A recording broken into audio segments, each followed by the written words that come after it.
Hey everyone, Dan here. Before we get into it, if you enjoy these videos, please hit the like and subscribe button. It helps a lot. And also keep in mind that these are my own thoughts, opinions, and ideas. These are not meant to be, nor should you take them as investment or trading advice in any way, shape, or form. Do your own due diligence, put in the work for yourself, and make your decisions based on that. Enjoy. Alright folks, here we are during Power Hour on Wednesday, September 1st. We're going to take a look at Lucid Motors today.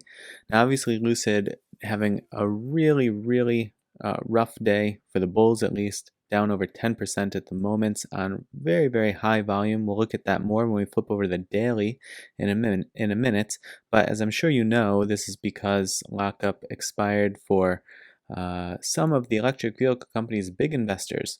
So pipe investors able to sell for the first time since Lucid went public, or merged with the SPAC and is now de-SPACing. Shares fell as much as 19%. So in sort of the context of that, obviously it's good to see this reversal from 1528 for anyone who is bullish on Lucid, and then basically just stabilizing out throughout the day. So that's actually a pretty good sign on the daily chart, in my opinion. Like I said, we'll look at the very high volume here shortly, but it is just pinning itself right above the VWAP for most of the day. Tested the VWAP there.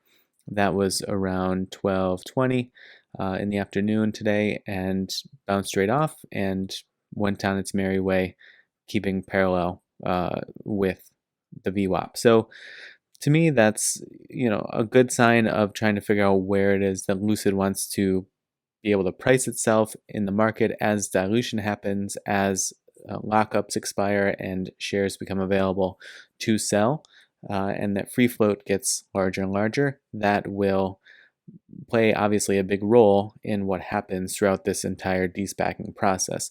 We've seen this with several other SPACs that have gone through this process. SoFi comes to mind. 23andMe comes to mind. There's obviously a bunch of examples of this that you could go ahead and take a look at if you want to get some idea of what to expect. Now, if we try to take a look at what could be coming up, you see this enormous volume of well over 138 million at the moment versus in the teens or in the single digits of millions for most of the rest of this time frame in this area. So quite a big stark contrast. Now the other thing that we see that has happened here is it's broken out of this range that it was trading in. Let me actually throw parallel on here. So it's trading really consistently within this range here.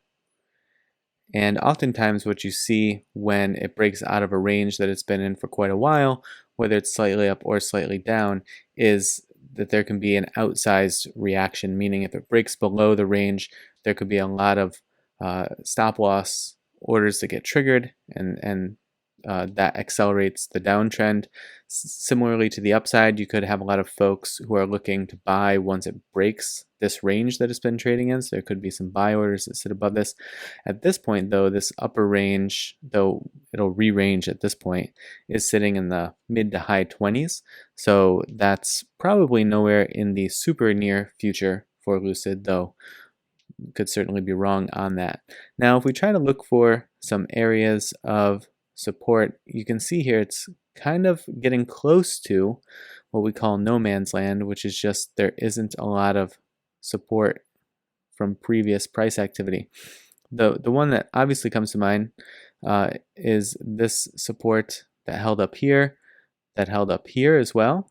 It basically gave the base or the launch pad for this big run up here, and flipped from resistance toward the beginning of the year to support, and just preceding that big run up.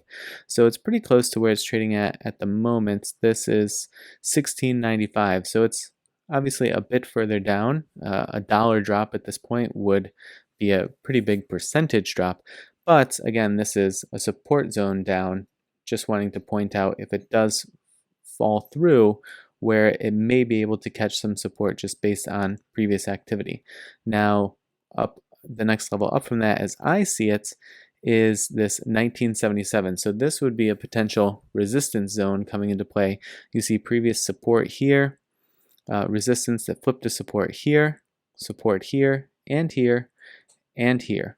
So pretty hefty zone at 1977, and we may see these play out right now. It's obviously just sitting in between the two of these. Now if it's able to establish above that, the next level up is likely something right around here, 2120.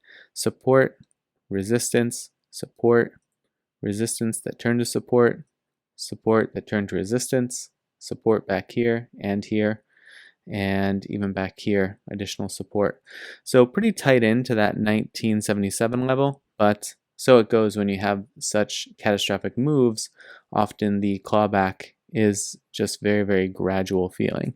Now, let me zoom in close here. This would be where I'd plot two additional support zones if Lucid needs it on the downside. So I'd see an opportunity for support at 1502, and then a final opportunity for support, kind of. I'll clarify that in a second, at 1351. Now, if it falls below that, you end up just in this area that's right around the offering price. That's not really helpful in any way, shape, or form.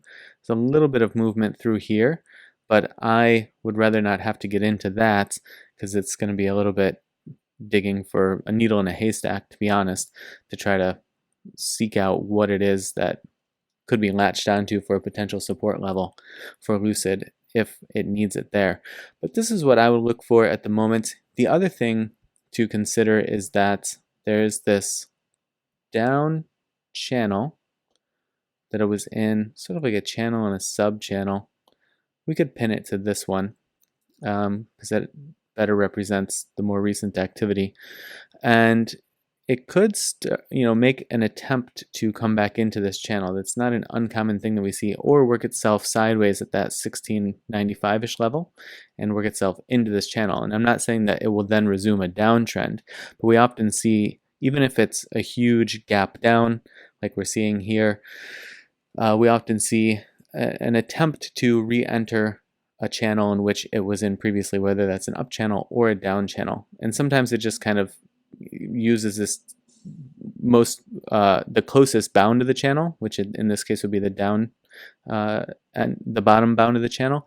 It would potentially utilize that as resistance. So look for that as well. So that's just an additional data point of something that might flesh out in the trend. Now, one thing to maybe note here, in case you're overly excited about a potential gap fill, I would just point out that this gap, when there was that insane run up through the early part of the year, and then that insane drop, this gap has now existed since late February and hasn't been filled at all, I believe. Let me just throw a line through there. Let's say this is about where the gap would have been started to have been filled. Yeah, it didn't come back near the 40s at all. So I would just keep in mind that it may not be a situation where it's as simple as, hey, there's this big gap down, we might retrace back up relatively soon to fill it. That could obviously be a challenging mindset to get yourself into. But it is good to see, I think, for the bulls of Lucid, even though there's this really rough day with the sell-off happening, and there could be more selling that continues from the lockup expiration, but there's obviously a bunch of folks who want to come in and scoop up shares around $15, $16, $17 and have held that price really remarkably steady, in my opinion, throughout the entire day. That said, again, if you go back and look at something like SoFi, you will see there is the opportunity for continued selling pressure throughout a longer period of time when these lockups occur. And this lockup isn't an exact replica of that lockup, so I'd maybe look at the differences in this versus that as well. If you want to make any comparison there might be a better analog out there, to be honest. But this is just to say, I'm just trying to throw in the bullish and the bearish scenarios and why they could be taking place, just so that you can keep your eyes peeled for them and not get yourself trapped or caught in a situation that you don't want to be in. And on the data side of things, you can quickly take a look here. Their short interest did pop up a little bit today. I mean, basically just keeping pace with what it had been. So what we don't see here, though this could be a little bit deceiving, and I'll talk about why in a minute, what we don't see here seemingly is a bunch of shorts jumping in to take advantage of the downward pressure of the stock. Now, a couple of things that I would say that could actually be happening. There's the strong possibility that they had come in a bit just ahead of this lockup expiring and took advantage of this swing down, and maybe a bunch of this activity or some of this activity was aided by covering and shorts locking in profit. And so in that case, they could have closed positions, and then when this basically started to have stabilized, that's the word. When this started to stabilize, they may have jumped back in. And so in that way, this slight uptick may actually be a higher uptick, in the sense that I think that we often see shorts kind of recycling through, closing a position for a profit, thinking that there's still more upside, aka downside, to be realized, and then jumping back in after they close out and after their cohorts close out and help drive the price up, looking for where it stabilizes, feeling that there's still macro forces at work that could drive this down, and then jumping back in to take advantage of that. And a potential indicator of that is this utilization rate of over 99%. So very, very hard to borrow shares out there. Cost to borrow is very high also. So that could keep some at bay, especially if they did have success locking in profit already. But certainly something to keep an eye on in the days ahead as the price gets just shoved further and further down, or even if it recovers. So I think kind of either case, you could see shorts coming in to try to take advantage of what we saw throughout the pre-market today. All right, well, good luck if you're in Lucid. I certainly wish you the best, and I appreciate you watching. I will see you in the next video.